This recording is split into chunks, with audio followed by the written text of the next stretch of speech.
mbokk site internet Adouna Buzz TV li gën a fës ci boppum xibaar yi Ousmane Sonko nag daal dinay réagir ginnaaw bi nga xamante ne xalifa bi defoon na ab message jagleel ko population Sénégal ci appel bi nga xamante ne ren jàppoon nañ ko ñaar fukki fan ak benn ak ñaar fukki fan ak ñaar ci weerum février mu nekk téeméer ak ñeent fukk ak ñett édition bu ñuy jagleel ki nga xamante ne moom mooy Limaamu Laay xalifa ba nag la mu yëkkati woon mooy jàmm gu sax tàkk daal lay ñaan ak sérénité ci réew mi Pastef bi nag di Ousmane Sonko ginnaaw bu mu déggee yooyu le kaddu rek dalal na ki nga xamante ne moom mooy xalif ba lam ko wax moo di ne na dal bu baax ndax lépp loo xamante ne jamono ji day fitnaal sénégalais moom doxu ci te du ci wax ci loolu nag mi ngi rassuré bu baax ki nga xamante ne moom mooy xalifa Laayeen waaye aussi di invité sénégalais yëpp pour ñu dal maintenir li nga xamante ne moom mooy sérénité nag ki nga xamante ne moom mooy njiital Pastef di Ousmane Sonko la mu daal di wax ki nga xamante ne moom mooy Serigne Mamadou Lamine Laye mooy justice bi nga xamante ne jamono ji kumba am nday ak kumba amul nday la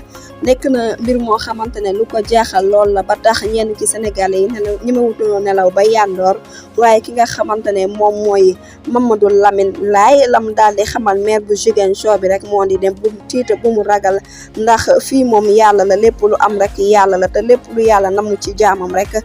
kenn mënu ci dara